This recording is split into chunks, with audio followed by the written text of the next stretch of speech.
Mike O'Mara Radio Entertainment. Today's episode of the Mike O'Mara Show is brought to you by our bonus packages. Please go to MikeO'MaraShow.com and click on the bonus banner. You'll get access to all of our bonus content, and even better, you'll be helping out TMOS. So please quit sucking, and we thank you. Available on demand every day in iTunes and the Google Play Store, and around the world on MikeO'MaraShow.com. What more can we do for you? It's the Mike O'Mara Show. Happy Easter Monday on the Mike O'Mara Show. We're delighted to have you with us, and we are here. We are very excited. I hope everybody had a lovely Easter weekend, and I will tell you something about my layout here. My layout here in the studio, my wife is the one who gets full credit for decluttering my studio, but if you saw my cables, you know what? I'm going to take a quick picture.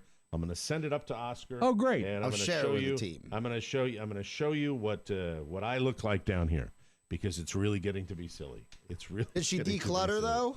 She totally decluttered. Okay. I showed you the room. The room looks good. I could take down my little screen, and but there are a lot of baskets with multiple pieces of equipment and multiple cable and when you Velcro started tape and stuff like that. I had a design at one point that I was going to be organized. But in the beginning of the podcast, really, if you took that backdrop down, it looked like Andy Rooney's office in 60 Minutes. There are typewriters and clutters, stacks of books, things and whatnot. You know. Whatnot. Lots and lots of whatnot, Mike. Have a boss birthday, Rob. Mike, that's very kind of you, but it's not my birthday. It's my mother's birthday today, and I'm on Facebook putting out a little hearts are with you, happy birthday, Mom. I didn't want to do the whole tweet. It's been 3 years. Hard to believe, 3 years since my mom passed away. She would have been. Are you ready for this? Yeah. This is how old. This tells me I'm old. 99. Wow. Now she had me. No way. She had really? me at 39. She had me at 39. Yeah. But still, that's wow. I had no idea. That's crazy. Yes. She. It was. So I put a nice little thing, and then I'm looking down at the birthday. Somehow I got your automated thing that you figured out early on Facebook, and you send a birthday greeting to every one of your friends on their birthday. You got some program that you didn't do it. Facebook did it for you, and you latched onto that, and so now you put a little insincere greeting on 500 birthdays, and today is a heavy. There was birthday. a lot of birthdays today. It seemed like there was maybe 25 of them today. But what happened is it's when always did you been discover there. it? To walk us through the process. I want to know how you found that, how you did it, what you do with it. I think we all have it. Well, Facebook I'm sure has we all always. have it. Yes. I mean, but I don't do it. I don't utilize it. Facebook has always told you which of your friends are having a birthday. Yes. And in the old days, when it started, you would actually have to go down the list and click open each of their pages to write on. You never did that. I did it every time. Remember you didn't go through everybody's broke him page. down. He would copy and paste. There was a list, and then you would click, and you'd have to open, if there was 12 birthdays, you'd open 12 windows, and you'd do the copy and paste. But now it's easy. Now there's just click on it. I ran into your boss birthday tsunami today, which was just everywhere. It drove me absolutely nuts. Oscar, I sent you that picture of my incredibly organized studio. Here we go. Here, this is what it looks like. It seems complete to me that with multicolors. Let's see. There is a method to this madness. First off, is that your new? Wow, it looks like a Pollock your painting. processor. Well, that I've had for a long time. We've never seen it. We're up here, so that's been my processor for a very, very long time. My question to you, and we'll send this over to Pony here for a show pick.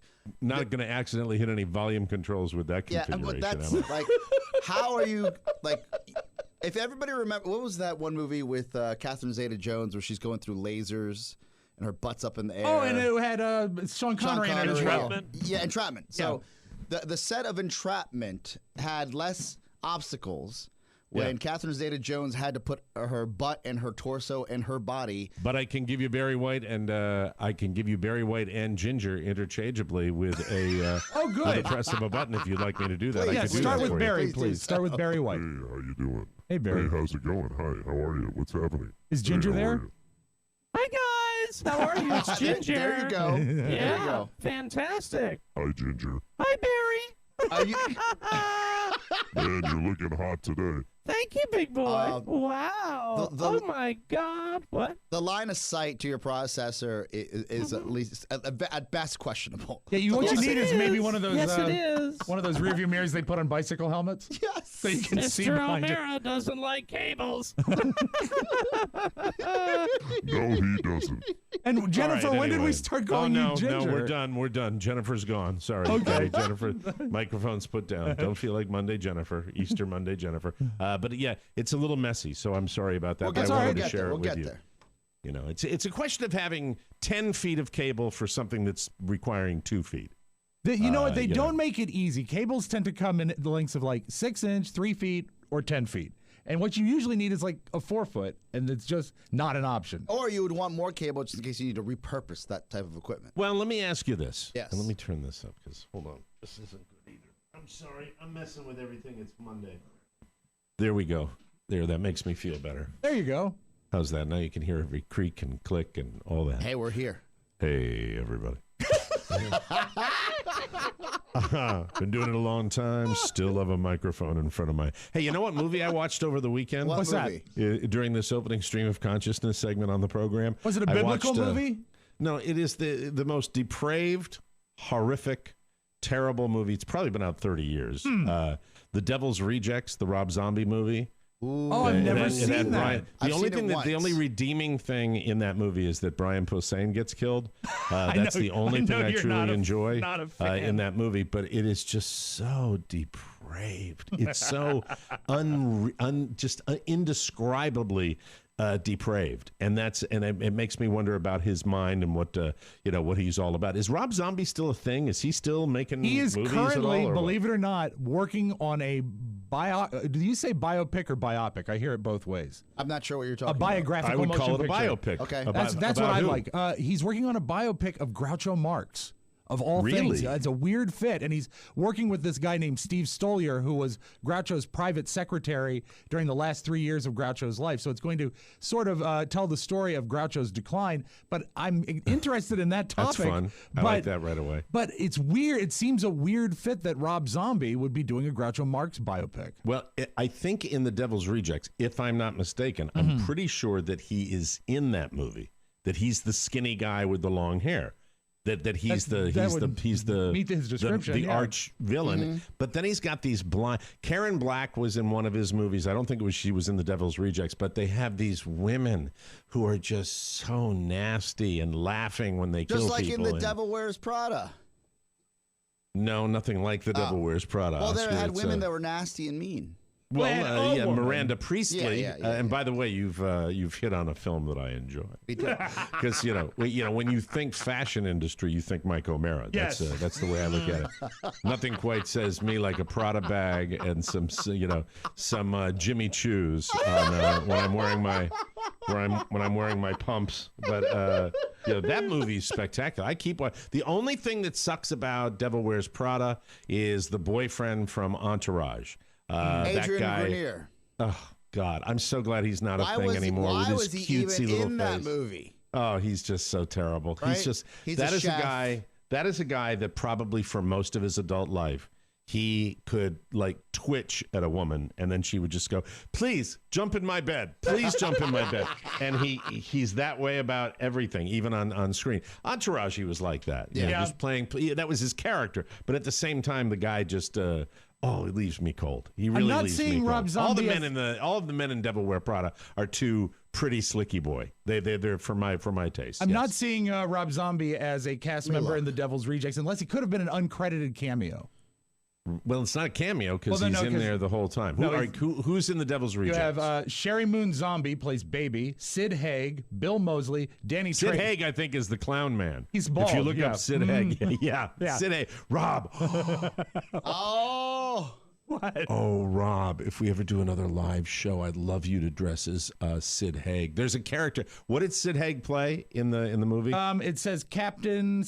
Well, they interrupted here. Captain. Finding it now. Captain Spaulding. Now that's weird because that was Groucho's name in the movie Animal Crackers. So maybe Zombie was into Groucho even back then. All right, I'm going to look up Captain Spaulding right now. Yeah, so you're going to get a lot of pictures of Groucho, but we have to find the clown picture. All right, hold on. Sid Haig. He seems nice. All right. Yeah, he's terrible, man. See, I've never seen this movie, so I'm just going on context clues. Captain Spaulding, otherwise known as Cutter. Oh, okay. Well, that's a nice name too. All right, list of Rob Zombie characters. Here we go. We're gonna get these guys right now. I don't know why I watched this. From left to right, Otis B. Driftwood. Nope. Bill Moseley was the guy that plays the villain, not Rob Zombie. And Captain Spaulding is Sid Haig. Yeah, I see his picture now. Rob, do you see that? Yeah, it's nice. Show it to Oscar. Show it to Oscar. Oh my God. Rob, would you be willing to come out as Captain Spaulding? I think we've done the clown thing already. That's a terrifying clown, though. It's a terrifying clown. Rob, couldn't you be a terrifying clown? Oh my God! I could be. I think it's in my. All you have to do is put blue eyeshadow on your head. Well, I put blue eyeshadow on it for any show I don't know what's anyway. happening. I'm stream of consciousness today. You got to bear with me. It was a very busy holiday, but I would love to. How do you stumble onto that movie? Because cable sucks and I don't know how to negotiate it, and so I'll stumble on something when I'm Are we bored still with something else. DirecTV? I can't remember where we are. No, I'm not with DirecTV. I'm with Xfinity. Oh, that's right. Yeah. And we figured out a lot of the issues with Xfinity that I think Oscar's right about. I'm pretty sure I corrected the hockey thing. And okay, good. By the way, my apologies to the Capitals fans for falling asleep during the game. I just had a little too much day and was not able to make it all the way to the end of the third period. But you know, I knew the game was in hand, so I didn't give everybody a zang until the morning after. So Caps up 3-2. It was. There you go. It was a very relaxed after the fact zang. Yeah, I tell you, they are. And baby, the lady Sherry Moon Zombie, that's his wife. Aha! Mrs. Zombie. Sherry Moon Zombie is the widow zombie. She's very, very. Is he dead? No, I just like calling people's wives the widow. Why do you like calling people's Because wives? Because it sounds funny. It sounds funny with Is zombies. it because of your death obsession? No, is it's that not what it at is? all. It's just it sounds funny. The widow zombie. Because I mean, zombie's funny with widow. I don't think anyone else thinks widow's funny. Well, you know what? Maybe this one's just for me. My friends are here. The crickets are here for Rob. My friends, the crickets. Yeah. Would you like to share your little memorial from the weekend that you gave me? Mike, yes, I would. Okay. Now be nice. I will. Be nice because this is serious. Because this was a person that you worked closely with. He was actually very, very nice to me the whole time that we did work together. I worked with him a few instances, and I grew up watching him, which is sort of one of the cool things is that when you Are get you to looking him up? Because No, I was looking to see, and you don't really know who he is. I was looking to see if I had the age when I texted you his age because I forgot about his age. I don't. Have his You age. didn't text me. You just you texted me that Jerry Clark had passed away. Yeah, and I he is texted you back. I texted you back that the world just got a lot less talented. It's true. It's true. Jerry Clark was a Washington, D.C. I would call him a heritage broadcaster. He did a lot of work on the legendary WASH when it was an all-purpose, all-service station.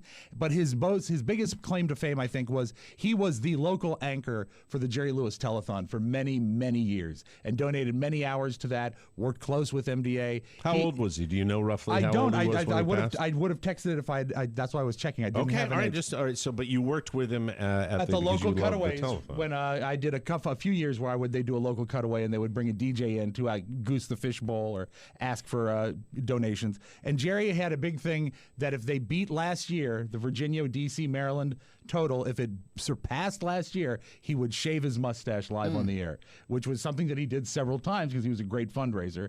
And if you talk to some of the older school broadcasters in the D.C. area, anyone who worked with Jerry Clark always had a nice story about him. And it's sad to see him go. He was not in the public eye for the last few years, so this was a surprise to me. I had no idea if he was in failing health or not. So safe home, Jerry Clark. Okay. He was the longtime midday guy, and I'm trying to get not a lot of info on him. It's unfortunate, but Did this guy take you under his wing? He was just very nice. I remember the first time I talked to him, it was when I had just started as an intern with Don and Mike. And of course, they put out a call to all the stations to send a disc jockey to, host a local thing.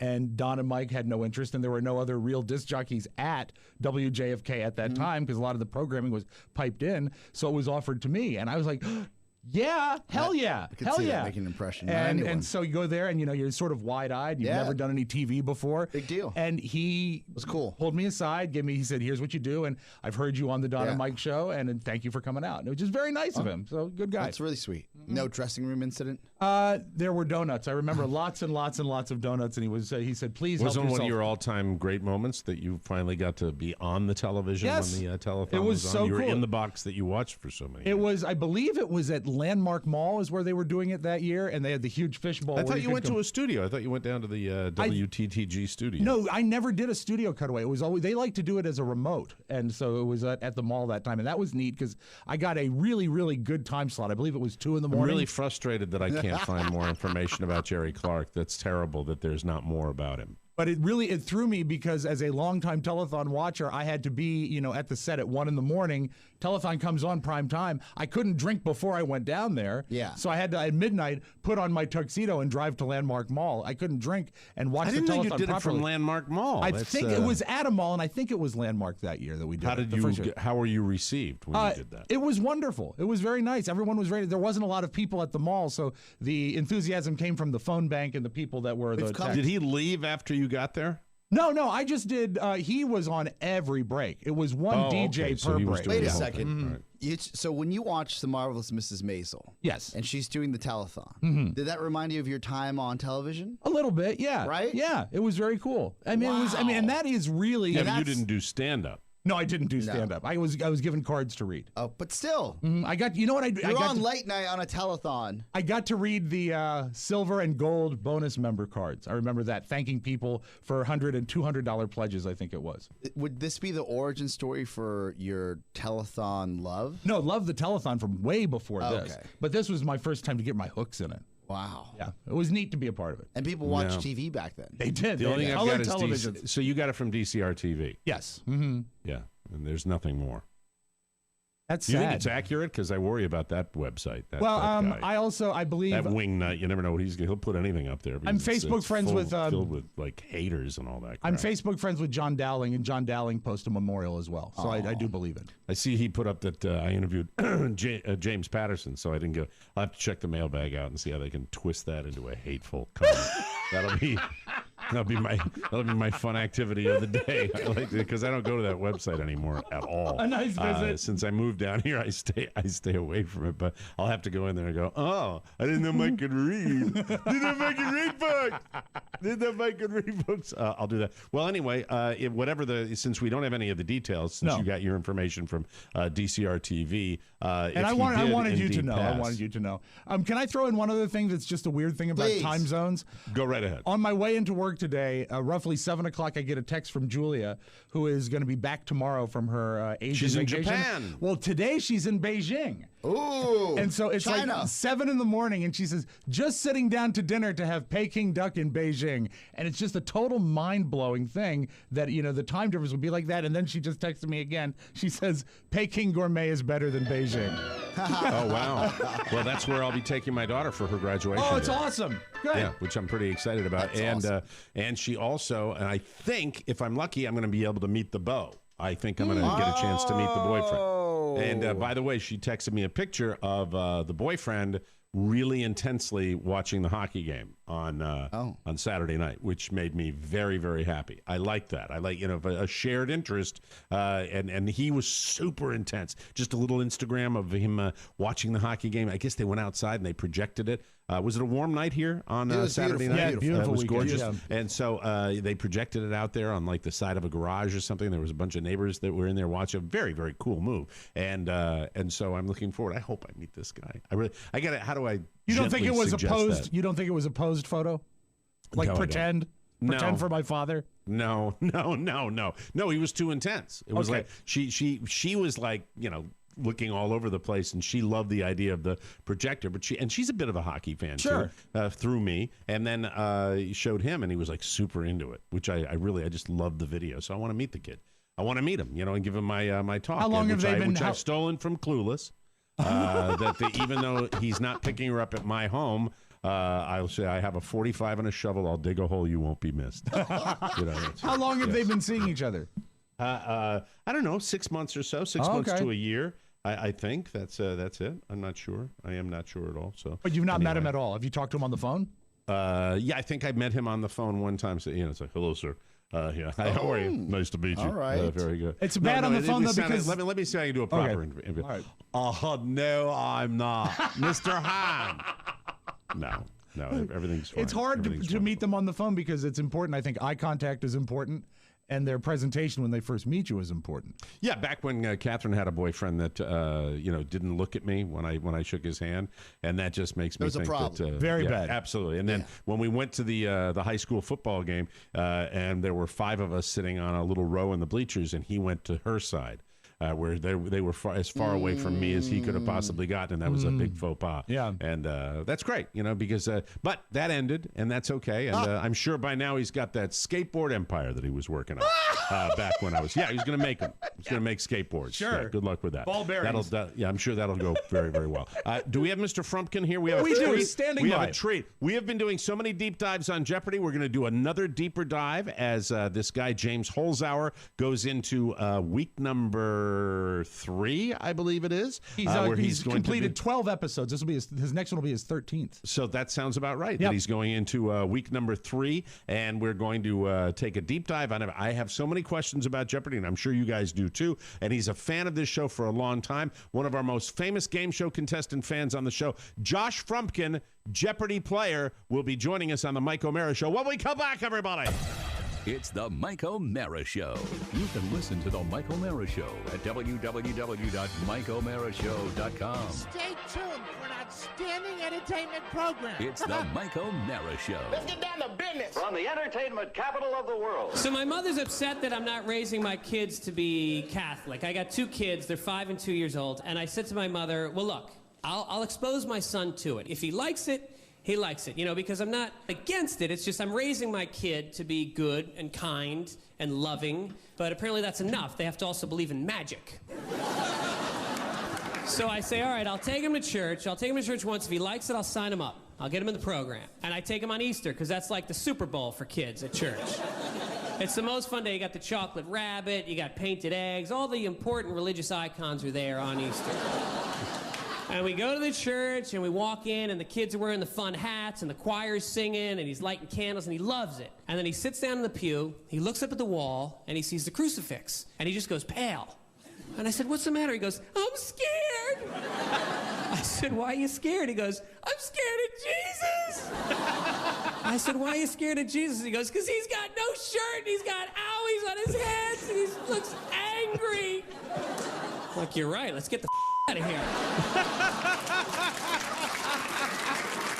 And all day long, he just kept talking about that image. It was just like burned in his brain, He was just like... So finally, I took him to a movie that night just to clear his head. We saw the Passion of the Christ. It's the Mike O'Mara Show. Mike O'Mara, Rob Spiewak, Oscar Santana. And now, from his easy chair, here's Mike. We are live from the Podcast Village studios in Washington, D.C. This is the Mike O'Mara Show. Glad to have you with us today. Glad to have you along. I used to hate it when DJs would say that. Great to have you along. Thanks for coming along. Thanks for the ride. Join us for the ride. Anyway, hey, if you're a first-timer, I hope you enjoy the program. We're still growing. We're very happy about that. If you've been here for a long time, thank you from the bottom of our heart. From Bucksport, Tennessee to Spring Hill, Florida, from the Outer Banks of North Carolina to Bethlehem, Pennsylvania, from Marilla, New York to Paynesville, Ohio. Ow. Yeah, Paynesville, Ohio. The Mike O'Mara Show is on now and brought to you by Free Fly. When you're running around outside and you feel love in a high dive. No, that's not it. Let me start again. When you're running around outside this spring, the last thing you want is uncomfortable clothes weighing you down. Yesterday, I went to my Easter repast with the family at the Cocoonville Social Club, which sucked and was overpriced. No. And when I came home, the first thing I wanted to do was get out of my school pants and slide into my phenomenal Free Fly shorts that are the most comfortable shorts I have ever purchased in my life. It's designed for outdoorsmen and women who won't settle for uncomfortable clothing. Butter soft, bamboo fabric designed for perfect comfort. Honestly, it's like wearing nothing. Perfect tops and bottoms for any outdoor activity. And Free-Fly's bamboo fabric has natural UPF sun protection to keep you cool on and off the water. Free-Fly is beautiful in its simplicity with no bells and whistles, just great clothes. You just look cool when you're wearing it. It's time to stop being uncomfortable and start wearing Free-Fly's bamboo clothing.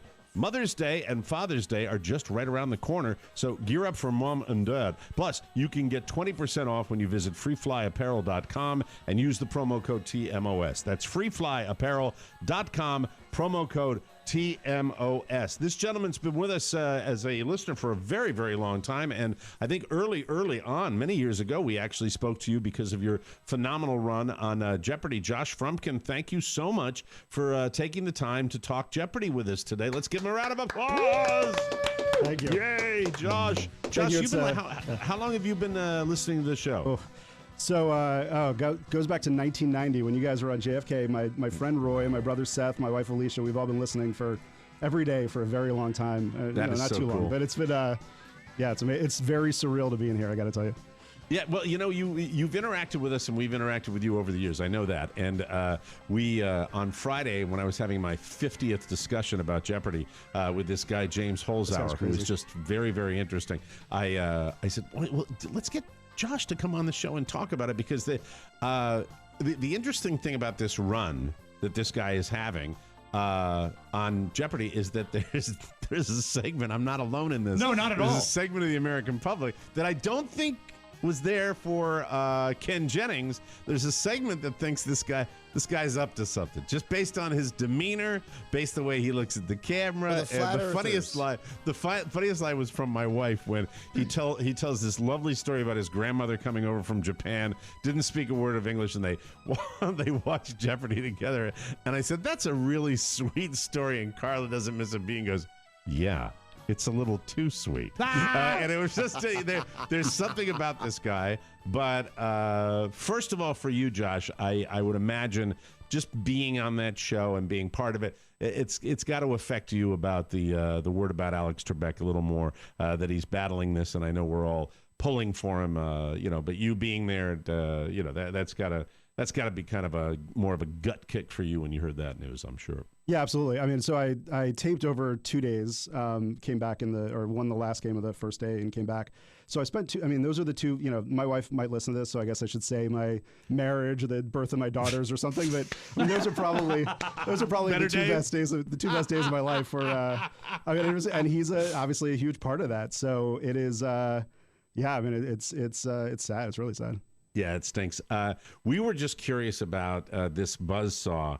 And we talked about, the first thing I want to talk to you about is buzzing in, because you see these more now than I think I've ever remembered. I watch it really much more than I used to. I'm very, very into it. When you see the people like Rob's doing right now with the clicker, and it looks like some of the people are really wrestling with it. How important is that? Just walk us through the process to do that well. You actually won a championship there. So, I mean, that's a big deal to be able to not only get on Jeopardy, but then to win a game is pretty special. How important is that clicking in there? Yeah, so the buzzer is everything, basically. I mean, it's because it's how you ring in and you get answers, questions, whatever, right? It's how do you control the board, so if you want to get daily doubles. And a lot, what they say, I guess, is that most of the people, if you've made it through the online tests and the auditions and everything to get on the show, most people that have been on the show know 80, 85%, something like that of the information. So it really is just about, how fast can you get in there and get that stuff. And then if you have some sort of niche categories or whatever where you can rack up also. But the buzzer is most of it. And my first game, I honestly think I won that almost entirely on buzzer speed. Like I was so fast that it was sort of a shock and awe thing, I guess, where the other contestants, you could see as the episode went on, their faces of just like, I can't. And I think this is what's going on with this guy too. Like, I can't get in on this guy. Like I'm trying and he's always a step ahead of me. What does the button feel like? Does it click? Is it a soft button? Is it? And I see there's they do the repetitive clicking, so it has a good spring action. It's a stress ball. Yeah. It looks like a stress ball to me. It's like it's probably like most TV sets. It's probably cheaper than you think it. But it's like a tube with a button, like almost like a pen, I guess. Okay, like a click around a pen or something. is the key to wait till the last word of the question? Is that when you're supposed to do it? So Alex reads the clue, and then there's right in front of the audience, there's a table with producers and writers where like the judges are, all that kind of stuff. And there's a guy there who has a button in front of him. When Alex finishes reading the clue, there's a guy presses a button, and these lights light up on the side of the board, and that's when the buzzer unlocks. If you buzz in too early, you're locked out for about a quarter of a second. And so they tell you... Oh, wow. Yeah, so they tell you hit as much as possible. You have a light cue? Yeah, exactly. And so, I'm sorry. I'm geeking. I feel like Kevin McCarthy here. I'm really going to geek out. I'm really going to geek out now. When you were looking, so you're reading the clue, and you have to visually see the light at the same time. Is the visual clue, the text of that, located close to where the lights are, or are there multiple sources of where you can read the clue? So the clue is on the board itself, just like you see it, a screen close enough to decipher it. Yeah, although I am like sort of borderline with glasses, and I wore contacts just to be safe because it's not right in front of you, but it's right there. And so basically you have, while Alex is reading, you have that much time to figure out if you know the question that you're going to, the response, figure out if you want to buzz in. Wow. And then as soon as he finishes, they hit the lights and you go. So there are people that will time it off of when he finishes speaking, just assuming that the guy's going to hit the button right then.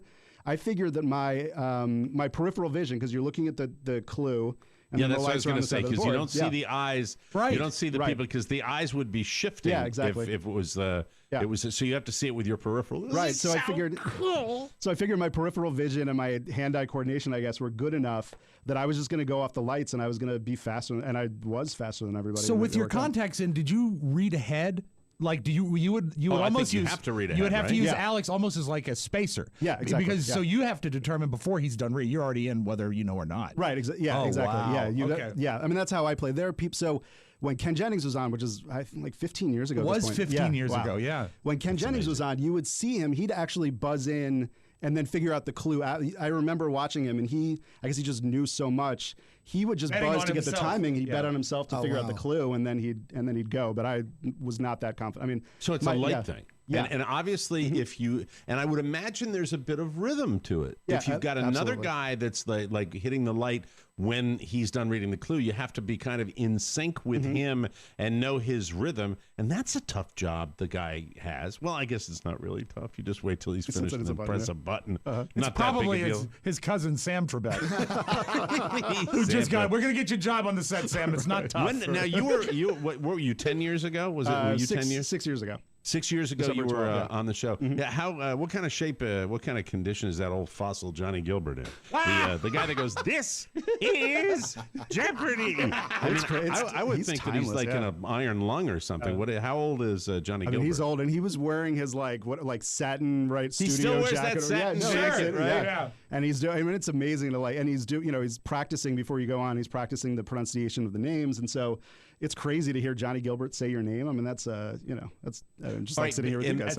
I want to get back to James Holzhauer in a minute, but I want to ask you first some nerd questions about it. Yeah. So interaction with the host. You hear about these quirky, long-term hosts that are now divas of biblical purport. They are diva. How much prior to the game, during the game, after the game, how much contact do you get with Trebek? You get almost none. You don't see him until he comes out. He goes by, so he does the interview segment. He comes by during the first commercial break and takes stands next to you to take a picture that you can, they'll send you. And then afterwards, during the end credits, is there any speaking allowed when he's taking the picture? Barely.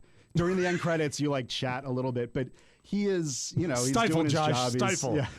I think how many episodes he's had to do with you. But the whole thing is, it goes back to, Charles Van Doren, right, passed away last week.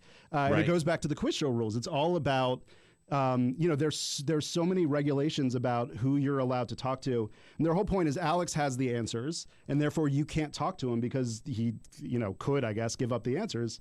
When you're there in the studio, they don't even let you wave to your family, talk to your family, anything like that, because signals or anything, because they know that the contestant producers don't have the answers, and those are the only people that they know for sure don't have the answers, and so they are totally crazy about you can't firewall you have to be escorted everywhere. Like, yeah, totally. Yeah. Wow. So that brings us to James Holzhauer and all this speculation about what this guy's all about and all that. You kind of have answered the question already about the protocols that are put in place for, where I started to get a little suspicious were the questions about just pop culture from my era, which normally would not be all that easy to find in books, really. You think under penalty of death, there would be no way that this guy would be able to pull it off. You think this guy's legit? Yeah, I think he's legit. I mean, there are people that know unbelievable. I mean, I still play. We go to pub trivia, and it's not like we're wearing badges that say Jeopardy champions are rolling. That's into really pub trivia. slumming for you. We go, we go. And we but then when you walk out with a toast, how many toasters do you have? I mean, it's pretty amazing. Hasn't paid for a drink in 10 years, Mike. Hasn't paid for a drink. I had half off of every meal at Bennigan's for a very long time. But there are guys. I mean, I'm above average, I guess. But there are guys who know. I mean, it's insane the things that they know, and not only that, but they're they have their phones up and they have flashcard apps on their phones, and they just put everything into flashcards. And they're fun to hang out with at parties because every second they have their phone up and they're just going through flashcards, like looking at. But these guys who know, I mean, there's this level of like elite trivia competitor that know everything. And okay, so you talk about it in that term. Those terms. Mm-hmm. When I think of people on Jeopardy, I think there's so much literature involved in Jeopardy, and I would think that you would almost it would be essential to be vastly well read prior to going. I mean, that would be kind of a common thread between contestants. Is that accurate? Because I look at my son, I go, see those people? If you read a lot, you continue to read, and we're disc jockeys, so we don't. We don't even read instructions for stereo cabinets. So, it's like the last book I read was James Patterson's, and it was an easy assignment because I read it in half an hour, which was, But not a lot of clues on the board for that. Right. Short chapters, all invented for the DJ. Yeah. Short chapters. Sharp chapters. Yes, sir. And 24-point font. I was going to offer you a Jeopardy clue if you'd like to answer it. Okay, I'm ready. Right, we go to the board. It says, he'll be 95 years old this July.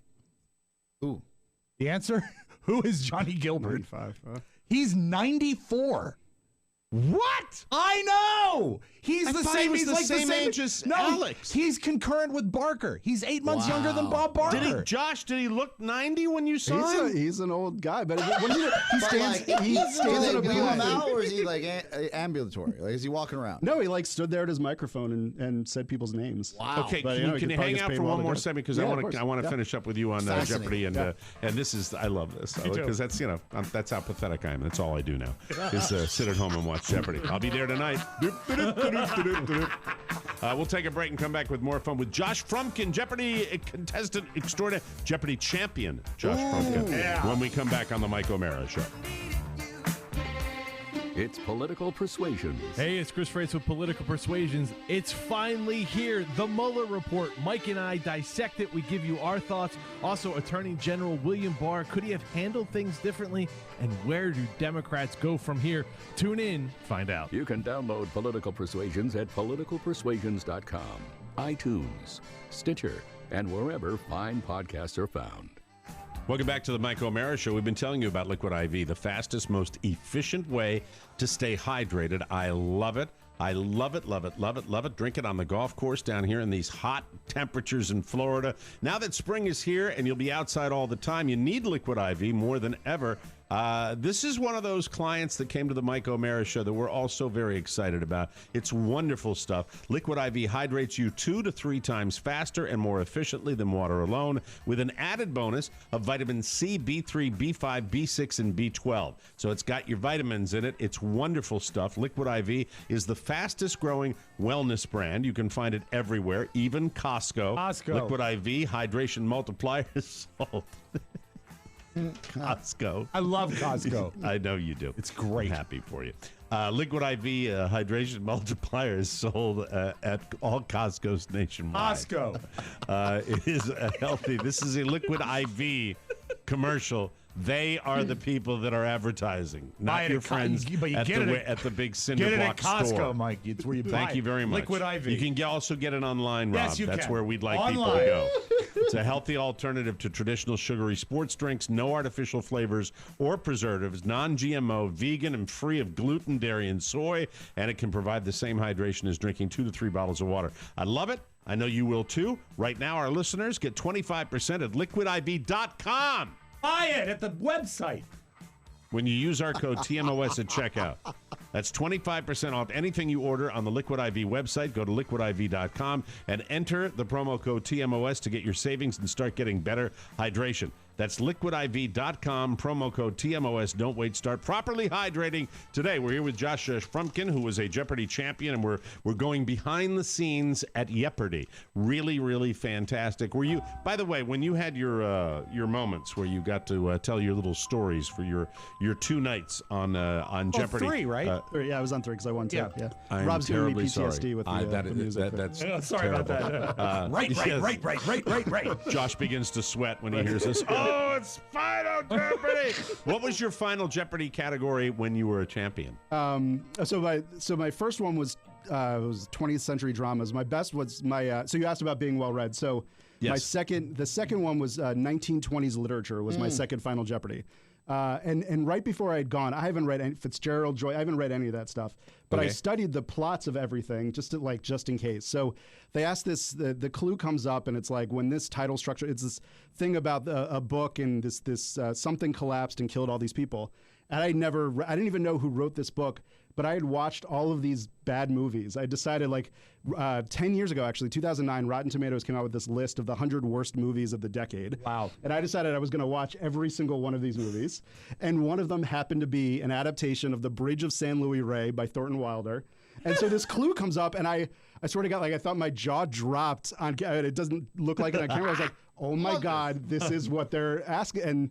And my wife hates it to this day because when she asked me, why do you do dumb stuff like that? You watch these bad movies. Well, it made us $6,000 because I watched these bad movies. So, There it is. Absolutely. Mike, I remember this vaguely, though, because that night, that second victory of his was right after a Mike O'Mara Show Christmas party at your home in Manassas.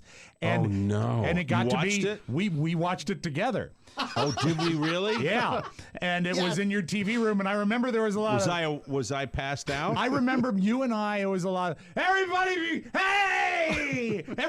quiet because he's won on, because we didn't know. Because Josh had let us know he was going to be on, but he couldn't tell us whether he was if going he was going to to win or not. But I remember watching that and he won. victory with you and a lot of yelling Josh and drinking. Frumkin won the game. So listen to the show. He won. What is a winner? Shut up, everybody. Look at him win. Fantastic.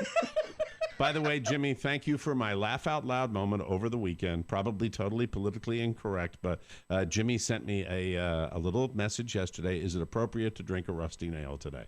That was not funny, but it was funny. Thank you, Jimmy. I appreciate that. Back to Josh. Anyway, yes, not totally politically incorrect. I'm sorry, Catholics. I'm a fallen cat. That's messed up. Yes, it is. So, Josh, you're a former champion.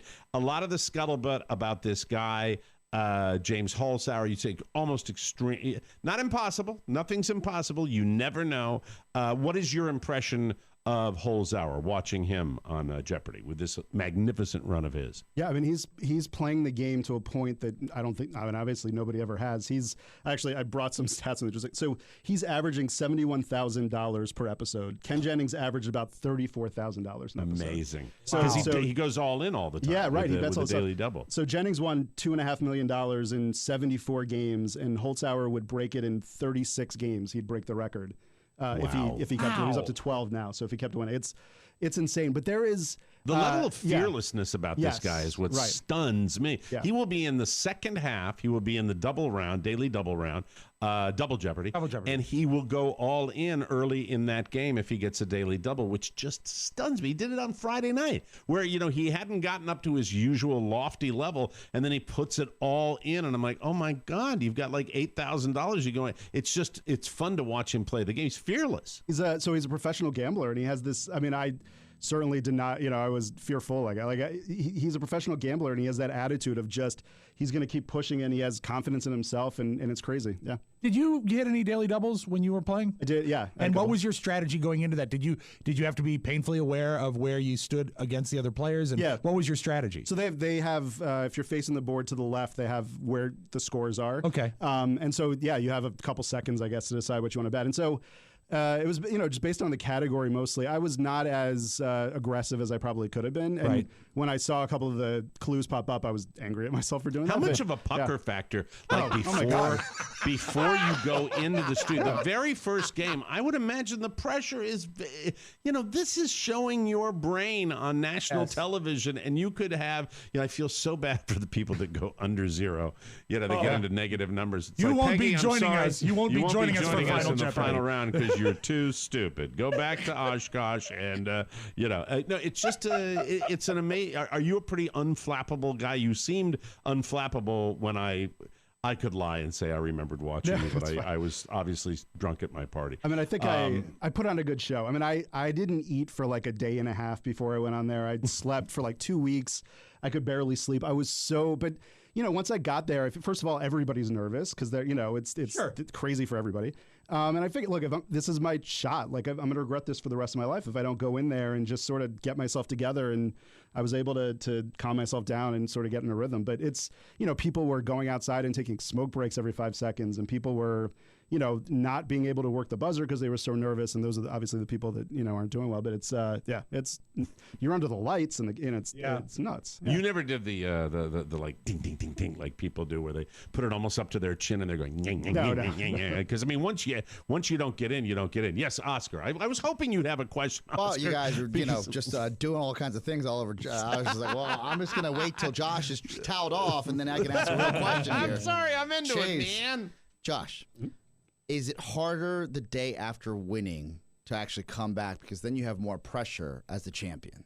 Yeah, absolutely. So not only was it hard, so I flew home right after I won my first game and was home for the weekend. And my wife made fun of me because she was like, everywhere I went, she was like, do you think you're the only Jeopardy champion in this room? Like, it was just like busting my balls, like because I was so full. I've never been more full of myself in my life than I was. And she's like, I remember at one point she threw me the keys to the car, and I like put my hands up because this buzzer thumb is worth $17,000. Like, don't hurt the moneymaker. Right, yeah, seriously. Buzzer thumb. That's too funny. So I went back. I flew back out for the next tape day. Is that normal, by the way, for people that are East Coasters to fly all the way back and then? They tape 2 days a week. Yeah. Okay. Yeah, they tape 2 days a week. It's not uncommon to go back to your regular life. Absolutely. Right, and had to lie to people at work about why I was going, because you can't tell anybody. So, so I got there, and What was your excuse for flying back to Los Angeles, but you couldn't say that you were going back to Jeopardy? So I said that I got bumped the first week and didn't make it, which nobody believed. That's good, though. That's good. They're like, they wouldn't fly. Sure, Josh. Way to go, pal. See you next week. All right, we hope we see you in a month. I step up to the champions podium for my second game, and the board's there, and what I didn't know is when you're there, right before Trebek walks out, he's standing right behind that board. So I'm like getting myself together. I'm taking deep breaths, and I look, and Alex Trebek is standing there smiling at me, and my brain just left. And so the first category of my second game, I just stared at the board, didn't even try to buzz in, was totally out of it. You got overwhelmed by the moment. Totally Is that overwhelmed. What happened? Yeah, and then I got a couple of. There was a category on like snacks or something. There was like a question about like Chef Boyardee, and I got in and like kind of like got my bearings and got into a rhythm and and won again. Okay, yeah, totally. Yeah. Who knocked you off, by the way? Do you remember the person, evil person that knocked you? Actually, she lives in Silver Spring. She's a friend. So many people from the DC area on that game. Yeah. That's and amazing. I was winning going into Final Jeopardy. I proud to say I led after every round that I played. After every Jeopardy and Double Jeopardy, I led, and then the last Final Jeopardy question, she got it and I didn't. So, but if she really did beat you, she's probably more of an acquaintance than a friend. Right. Okay, just checking. Of course. So what does he say? I'm such a nerd. No, you're not. This is so great. This is my only really embarrassing. So what does he like? What does he say when he comes over after you win? Does he just say congratulations and walk away, or does he say come out to dinner with me? So the first game. That's how I felt halfway through that question. We're going over to the smokehouse. Would you like to come? Come on, Josh. Come to the smokehouse with us. So we took a schwitz in the sauna, but Yes. No, it's very brief, obviously. You know. No, yeah. So so the first game nobody got Final Jeopardy, and he was disappointed. He was like, everybody, we want people to get these right, and I was like, I was freaking out. I had like 17,000, and the next person had 5,000 or something like that. So I knew I was going to win. And so as soon as they went to I was like, I'm going to win Jeopardy. And I would just, oh my God, like could not focus at all. I picked up the pen and basically pretended to write something on the screen because I thought that like everybody's watching me. So I ended up writing a question mark and pretended to write other things because I felt self-conscious. How much did you wager? Yeah. Like $1,400 the first time, something like that. Okay, so you made sure you guaranteed I was That's good, going to be an amazing. It was a feeling bad category there. for me too. Yeah. So with Holzhauer, you think the potential is there to? I mean, I haven't seen any slowdown with this guy. Do you think the potential is there to knock him off? I always think that maybe his riverboat gambling will be his undoing, where he will just be too cocky and do it at the wrong time. But the guy seems invincible. He goes down to zero and then he marches right back. He's a buzzsaw. Yeah, I think that's exactly. I mean, so I think it's a couple. Yes, the gambling. It's got to bite him at some point. He bets so much on things. I think it's got to get him at some point. And his buzzer timing is really good right now. And so I think it's going to take somebody who has the buzzer timing to hang with him to try to get those daily doubles so that he can't, go all in and push himself ahead. And then luck. I mean, I can't imagine what it must be like when you're a contestant. You watch, they tape 5 in a day, and you watch all of those other episodes taping, sitting in the audience. So if you're a contestant and you're watching him rack up $130,000, whatever, like you got to be going in there thinking like it's going to take luck for me to win. That's a bad place to be, Nice to meet you, James. Right. Yeah. Hello, your name is James. My name is Lamb. Nice to meet you. Come to the slaughter. Well, that's awesome, Josh. Yeah. Thank you for taking the time to talk to us. We appreciate that. You can hang out if you want for the rest of the show, or do whatever you want, or go home, or read. And by the way, I'm reading sure there's is still, more bad movies to watch. And everything else is going well in your world, Mr. Frumkin. Everything's lovely. Thank you. I love you guys. having you Thank on you the so show. much. You're such a font of information for that. Did I miss anything, Rob? Did I get everything? All my nerd questions. I think you're all in. But I just hope that Johnny Gilbert's okay. Oh, by the way, one of the things Josh didn't tell you is that when you see them, it's from the waist up, just like TV anchors. They're all in their underwear when they're doing that, including Alex after he does the stand-ups. Slips right out of his pants. Yes. Did you want to do that taste test in the next segment? Yeah, we can do the taste test. What are we going to be tasting? Your latest My Rob latest? Spiewak Yeah, it's a confection from the Rob Spiewak Kitchens? Candy Easter eggs. Ooh. Candy Easter egg. Yes. Really? You made them yourself? It's an old family recipe. We probably haven't made them in 20 years, and we brought them back, and they are as good as I remember them. I'd like to share. Well, that's good. We'll have our recap Josh, of our you're Easter diabetic? segment with... Not yet. You will be. We'll take a break. Come back with more on the Mike O'Mara Show. You are getting sleepy. Your eyes are getting heavy. Your ears are getting warmer. When I snap my fingers, you will fall into a deep sleep. You will recommend TMOS to everyone you know. The TMOS podcast is about to become the most important thing in your life. More important than food. More important than air. Even more important than airline vouchers. Now tell me, how do you feel? I want to talk to everyone about the Mike O'Mara Show, and I feel like I missed out on $1,700 in airline vouchers. Is that weird? Excellent. Weird. It is a weird one. Welcome back to the Mike O'Mara Show. This segment of our program brought to you by OpenFit. Getting fit and staying healthy, always easier said than done. Well, OpenFit is bringing you something new that makes it even easier to never miss a sweat session. Lose the commute to the gym and let the workouts come to you.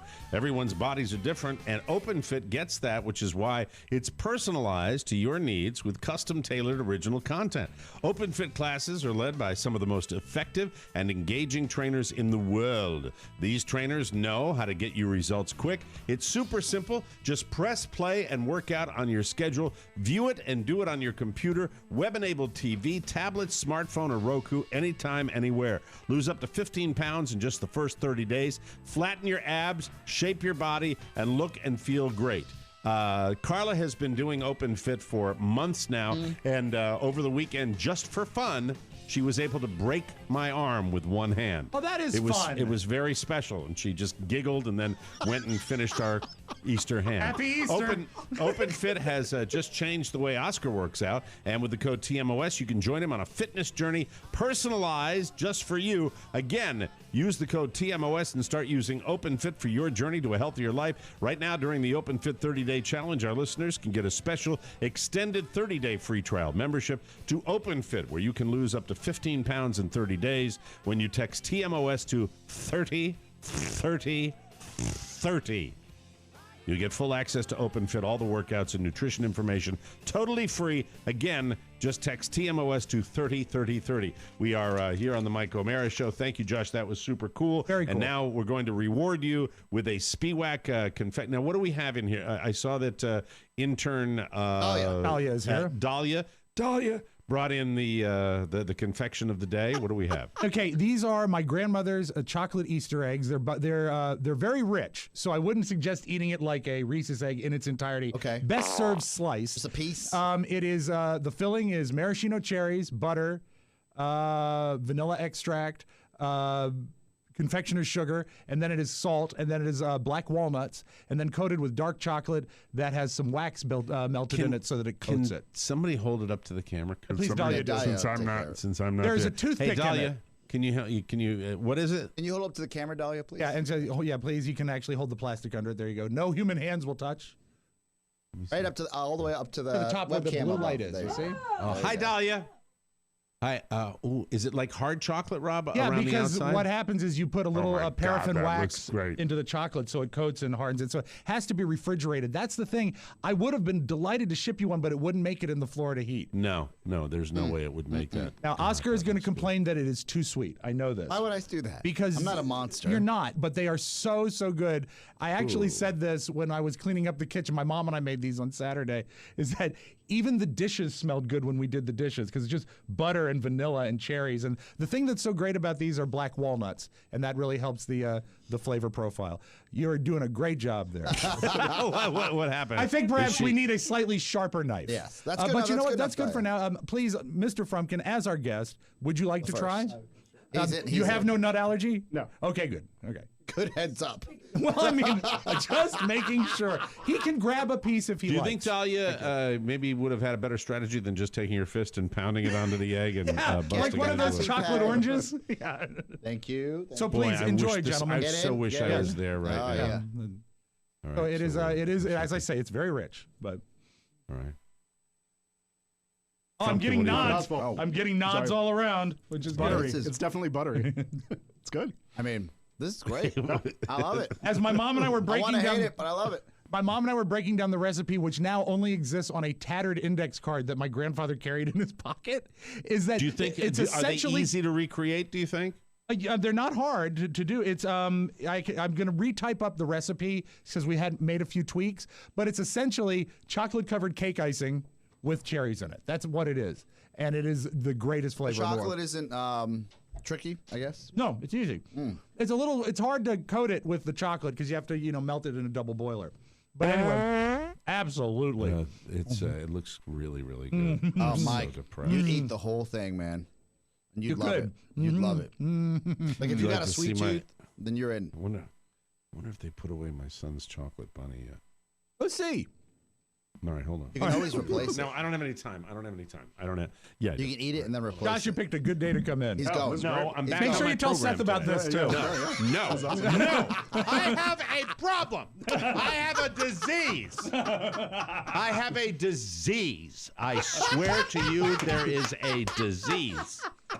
One of my friends down at Cocoonville, I asked for a diet root beer, and he had him bring out a frothy root beer float. And they put it in front of me, and I couldn't even converse with people because I was that sugar obsessed. It's a sickness. It's a terrible, terrible sickness. A sickness. If I lived in Rob's house, I'd be doing the show from bed. Yes. I would be doing the show from bed, and you'd call me on a regular telephone, and I wouldn't hear it because because it would be under my right butt cheek. Oh, like ham bone. Like ham bone. That he couldn't hear the phone because it was under his fat. We had an ongoing discourse with an 800-pound man, and he would sometimes lose his phone. Oh, yeah. Yeah, so you remember how nice. Yeah, it was delicious. Well, a new and no way. Now listen, when they send candy bars, out to everywhere, and candy bars sit on a loading dock, how do they make sure the candy bars don't? Well, I found out melt that in the out that in the war, World War II, that Hershey actually put more wax in their chocolate so it could survive the journey overseas. But here, the problem is not so much the chocolate as it is the butter. Because the main component of the middle part of it is butter, and when it gets soft... When you say component, like how much butter is in it? I believe... Like if you were going to take a stick of butter and you have those little squares where you cut off the each square tablespoon. Is a tablespoon, right. Well, this has... Per egg, how much butter is per egg? Well, I can give you I think to yield 12 eggs is 3 sticks of butter and 2 pounds of powdered sugar. But it depends on how big you make the eggs. Oh, wow. Yeah.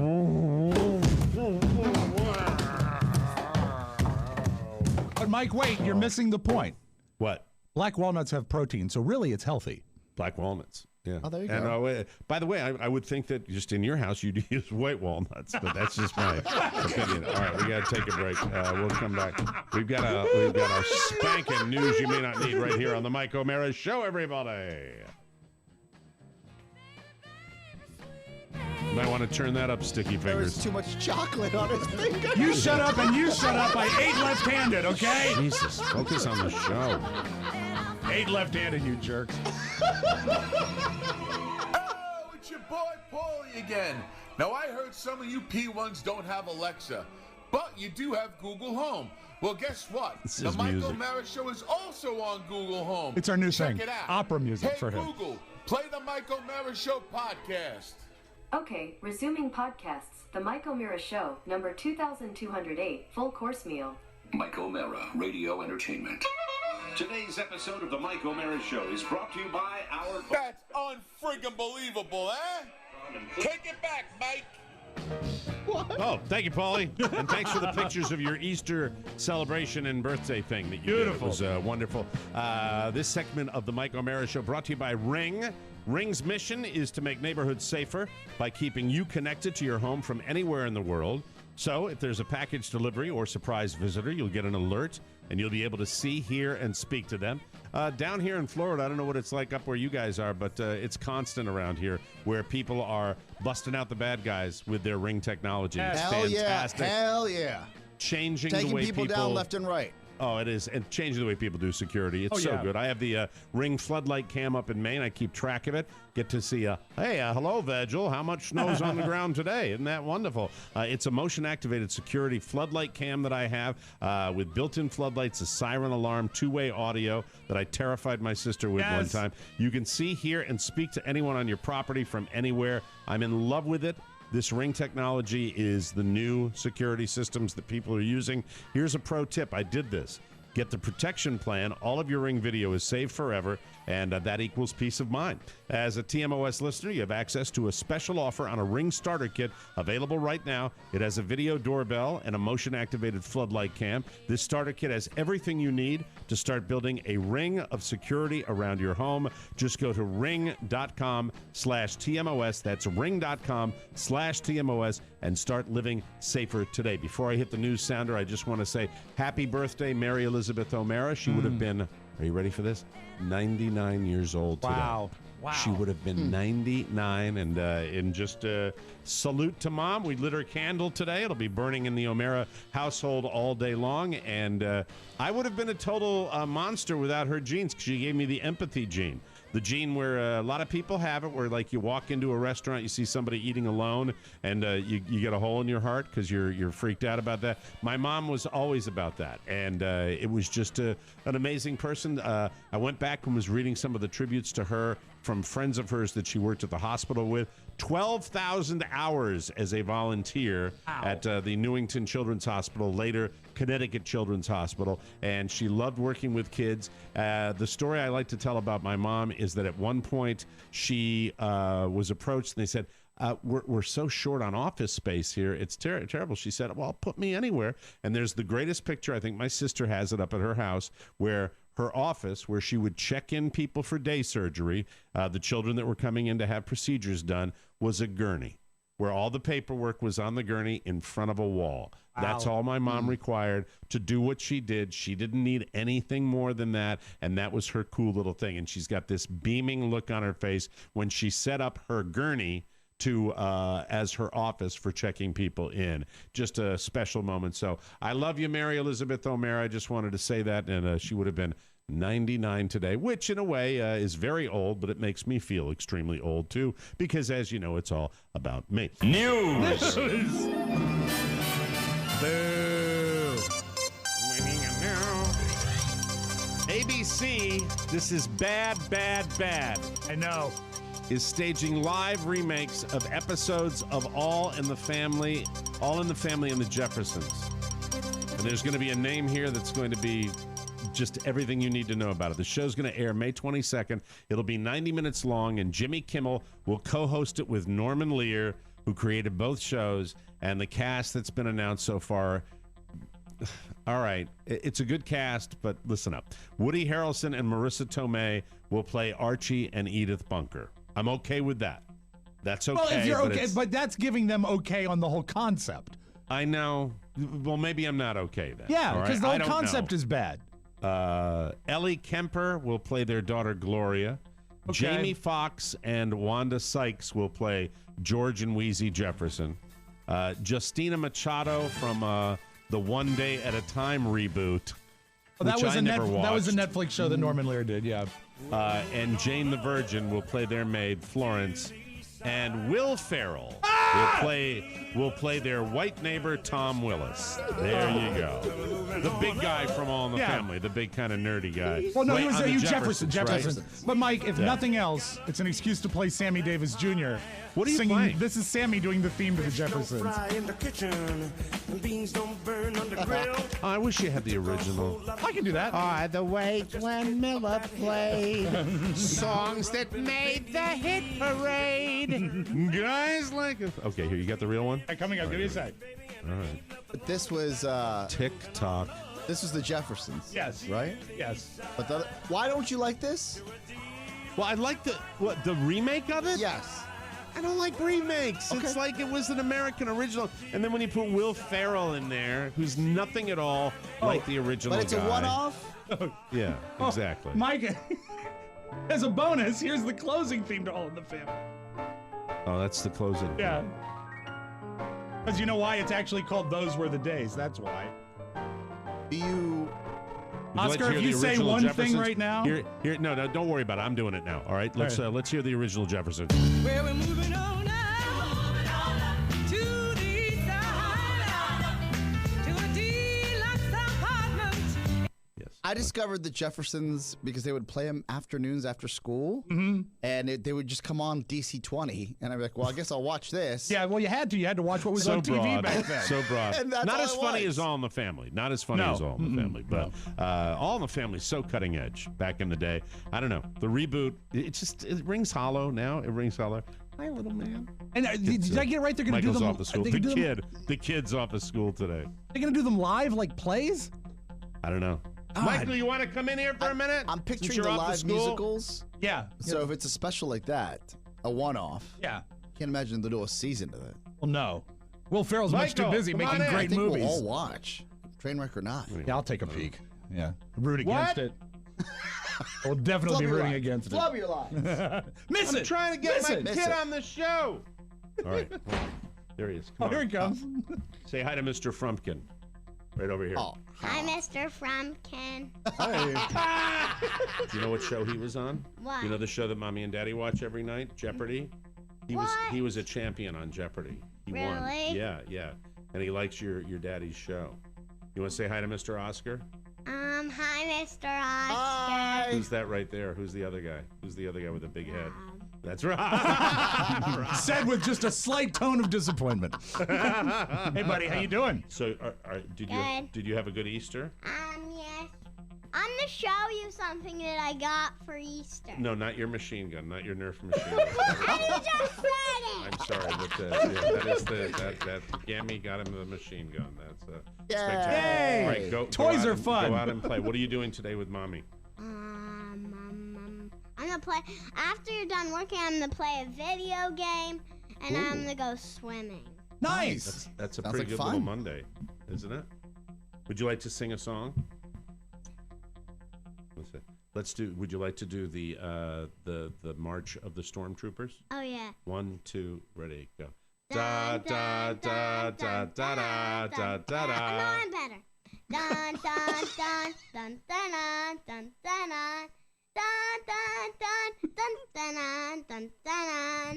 Yay! Beautiful. All right, get out of here. I guess you didn't want me to do it with you. Huh? Let's remember that move, Oscar. You're better than me. There you go. I think he's better. Yeah. No, I'm better. He's got his dad. I in love him. you. Wow. Yes. Strong walk on. The personality at 5 is beginning to take shape. Anyway, Be quiet, Father. I'm going to show them my toy. That's right. Yes. Why do I think the door's going to burst open and there's going to be a Nerf machine gun?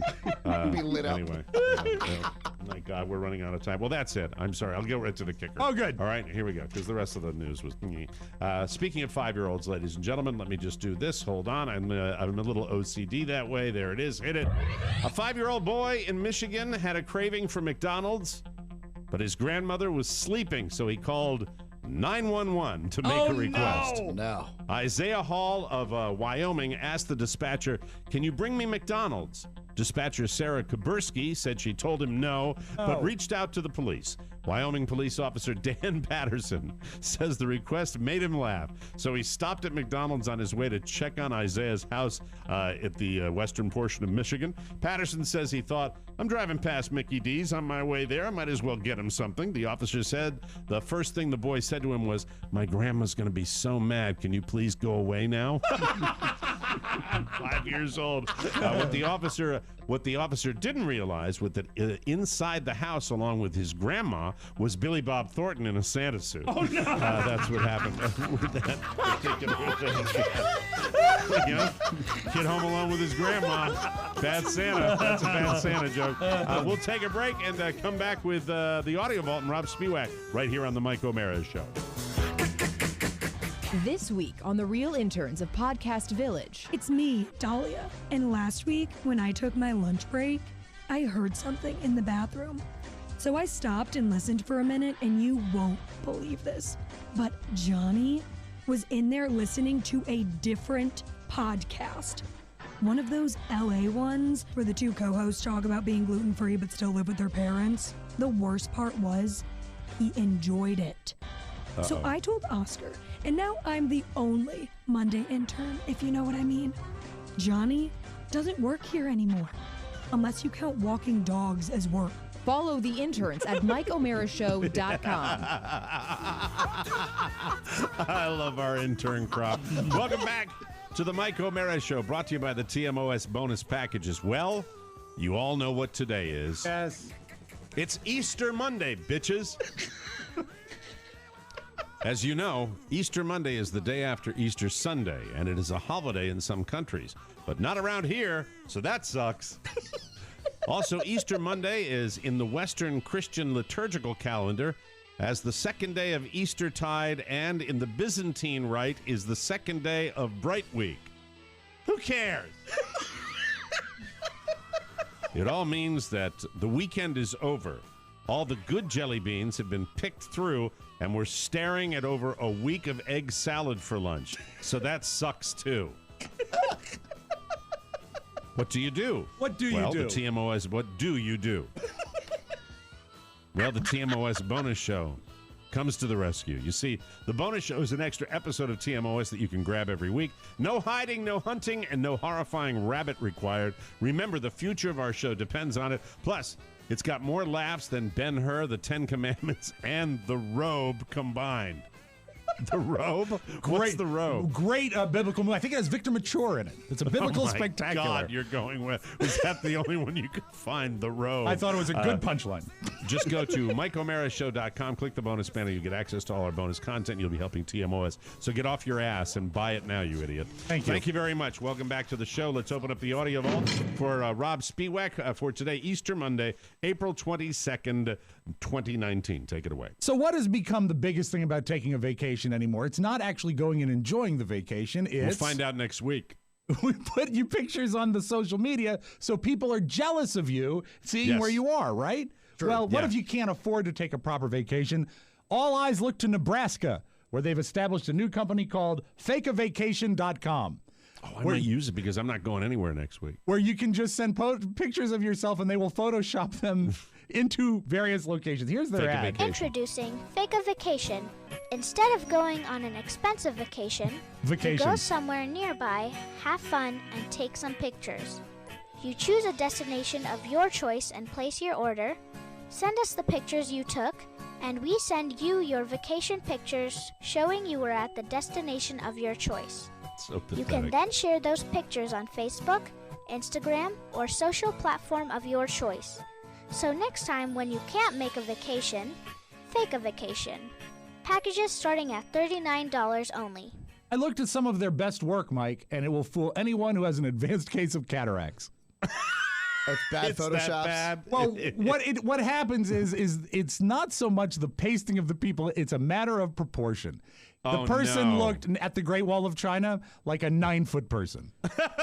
Okay. It looked like a very tall, like if we learned. They're going to do it so it's just a hack kind of gimmicky thing, it's not going to last for long. Like we learned last night on Game of Thrones, if you suckle at the teat of a giant, you will get extra strength. Well, these are just really tall tourists. Perhaps they did that at the Great Wall of China. And it also makes me think that I'll be up around all my, the friends and family up in Maine, that all love to do that too. Oh, we just got back from. Really? How tall were you over there? No, they all do that. I was thinking, I wouldn't do it for anybody down here. They don't give a rat's ass down in Florida. But, people love to say, especially when they travel internationally, oh, I just got back from blah, blah, blah, blah. Mike, what if you just, on your phone, you don't have to lead with it, but as a counterbalance, you just say, oh, yeah, well, we took spring break and went to the moon. Yeah. And then you show the picture of you standing on the moon. Oh, boy, we just enjoyed, one of the most beautiful cities. We just got back from Orlando. So pretty. Mike, so beautiful this time of the year. Dogwoods are in full blossom in Herndon, Yes, and I took the family there for a Saturday. Such wonderful culture. You can get culture, fake Italy. Fake Italy? Oh, Epcot? Yeah. Very nice. You don't have to fake those pictures. I was trying to find something that was better than, we just went to Clearwater. Oh, such a marvelous culture. Jacksonville in the fall. Just beautiful. Just beautiful. The people with their T-shirts, magnificent. Is that your favorite part about Clearwater, the people? Oh, it's just great. You see such a wide variety. Other places you see just average T-shirts. In Clearwater, they have designs and slogans. Letters? Letters. Wonderful. Beautiful. Let's keep our focus, our audio vault focus, Mike. Let's keep it on Nebraska. Because an amazing thing happened. Apparently, Nebraska has a similar infrastructure to the District of Columbia in that the state is littered with potholes. You'd say, hey, that's bad, right? I would think not, with the population relative to the road structure out there. A guy suffering heart palpitations is being taken by ambulance to the hospital. Hits a pothole so severe, it corrects his heart rate. Bring a rescue call. Chest pains. En route 1 male patient, code 2. The jolt of the pothole converted the patient's racing heart to normal rhythms. It's rare, but it's a well-described phenomenon. One way to treat that is with an electrical shock. Classically, you'll see on television, the paddles clear and the big jolt. Turns out you can do that with a pothole. It's about the only good thing from potholes. It's the same thing as giving people the paddles. A big pothole saved this man's life in Nebraska. Go ahead. I Oscar. thought the paddles were they were just giving you a jolt with the paddles. No, they're trying to reset the rate, maybe. So, but also that it can start a heart too. Yeah. Mm-hmm. But I didn't know that it could actually get the rhythm right. Well, I guess that's what a pacemaker is. So, it's if anyone in the Washington D.C. area that has trouble with their heart, drive the Clara Barton Parkway as fast as you can. There you go. Good All right, idea. Documentaries are hot right now, and this one really sparked my interest. This goes back to an event that happened in 1984. The preview is out. The documentary is new, but it's chronicling an MTV contest where a guy won a weekend with Van Halen. And do you remember when the contest, MTV was young and they were really contesting like a big deal? So this is a documentary preview. The guy won a contest to spend a weekend with Van Halen, and he's finally revealing all that went down. Because if you want to do debauchery in 1984. Get ready for the MTV Lost Weekend with Van Halen. Do you have the guts to enter this contest? Destination unknown. You'll have no idea where you are. You'll have no idea where you're going, and probably no memory of it after you go, but it'll be the whole weekend. At the time, I knew Van Halen was like at the pinnacle of rock and roll bands. They played hard and partied hard. This postcard, over 1 million were sent in. I figured, somebody got to win. Why can't it be me? The real partying started after the concert. MTV! And got out of hand. I hate the fact that I remember a contest that was 35 years ago. I remember that promo. But so I look forward to it. Rob. Somebody got to win. Somebody, over 1 million postcards, somebody got win. Somebody got win, dude. And I wouldn't be... I kept the party going after I got back from the Van Halen weekend. Mike, I wouldn't be doing my job. Fight my cells in the process. If I didn't say, thank you for celebrating Earth Day. Thanks for celebrating Earth Day. Today is Earth Day. First Earth Day, do you want to guess? First Earth Day was?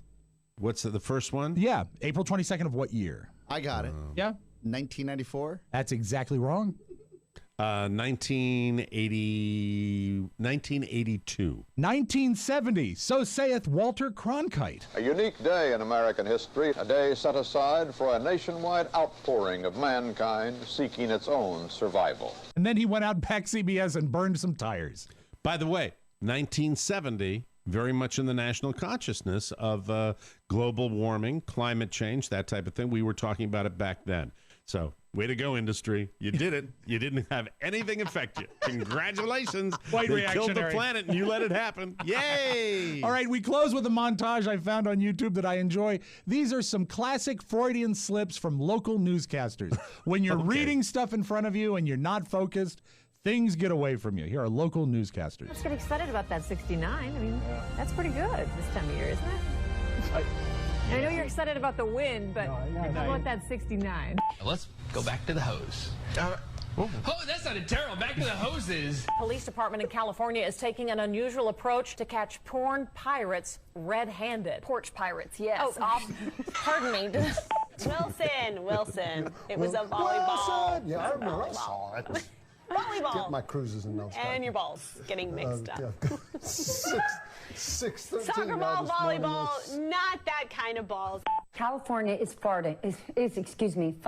Tony Abbott still needs to be elected first. Despite the fact that they've had such a tremendous amount of success during the regular season. Photojournalist Brad Rice shows us how a forestry instructor gets his students to make and play the North American the flute in this traveling West Virginia segment. Mike, it was not a skin flute. It was a regular kind of flute. Why did I see that one coming a mile down the pike? Yeah, he wants to say flute. And you know what? Who doesn't love music? That's your Magic Audio Vault. Have a great Monday, everybody. Oh, wow. Another one in the can. Thanks for joining us. Josh Frumkin, thank you so much for sharing those wonderfully interesting insights about Jeopardy. Now, when you win as a champ, you never get to go. Do you ever get to go back? Do you ever have any? No? No, so they make you sign a contract that says you can't go back on as long as Trebek is still hosting. So, we'll see. But you stop it. Josh, we're going to stop right there. Everybody just relax. Josh Frumkin ended the Mike O'Mara show. That is... What is the matter with you? To say. I have. What are you trying to talk to Frumkin about? Oh, yeah, well, you can't blame him. He's a guest. Oh, man. Best of luck. Yeah. To everybody. He is a lucky guy. Anyway, if you have that's terrible. I didn't say it. For Rob Spiewak and Oscar Santana, Mike O'Mara saying so long, everybody. That's a bad ending to the show. So long We're indeed. All going to hell. Bye-bye. Ciao, ciao.